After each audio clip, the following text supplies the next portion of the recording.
Vincent Malloy is 7 years old. He's always polite and does what he's told. For a boy his age, he's considerate and nice.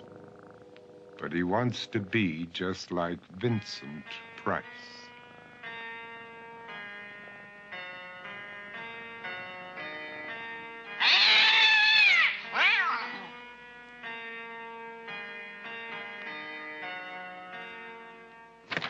He doesn't mind living with his sister, dog, and cats, though he'd rather share a home with spiders and bats.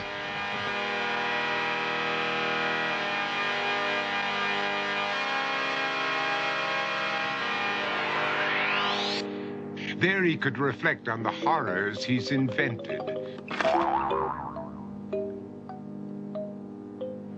and wander dark hallways alone and tormented.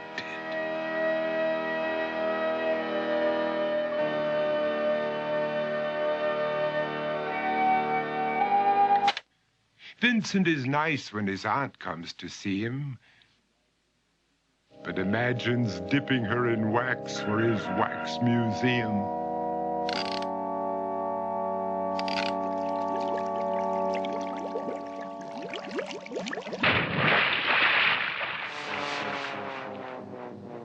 He likes to experiment on his dog, Abercrombie, in the hopes of creating a horrible zombie. So he and his horrible zombie dog could go searching for victims in the London fog. His thoughts, though, aren't only of ghoulish crime. He likes to paint and read to pass some of the time. While other kids read books like Go, Jane, Go, Vincent's favorite author is Edgar Allan Poe. One night, while reading a gruesome tale, he read a passage that made him turn pale. Such horrible news he could not survive, for his beautiful wife had been buried alive.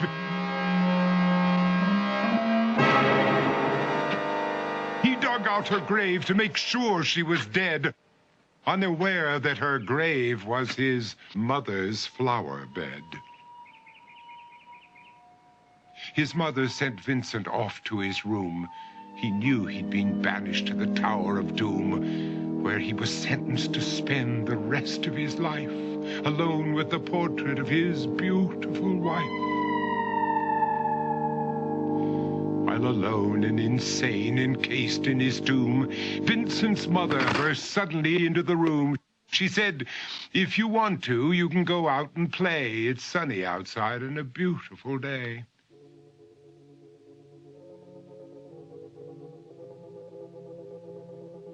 Vincent tried to talk, but he just couldn't speak. The years of isolation had made him quite weak. So he took out some paper and scrawled with a pen, "I am possessed by this house and can never leave it again."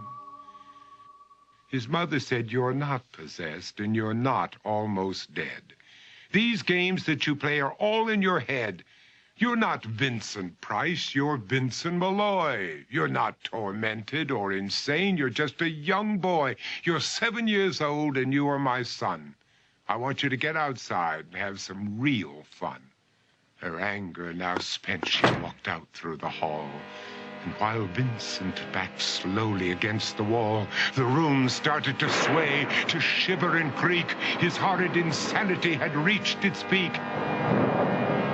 He saw Abercrombie, his zombie slave, and heard his wife call from beyond the grave. She spoke from her coffin and made ghoulish demands, while through cracking walls reached skeleton hands. Every horror in his life that had crept through his dreams swept his mantle after to terrified screams. To escape the madness, he reached for the door, but fell limp and lifeless down on the floor. His voice was soft and very slow as he quoted The Raven from Edgar Allan Poe. "And my soul from out that shadow that lies floating on the floor shall be lifted nevermore.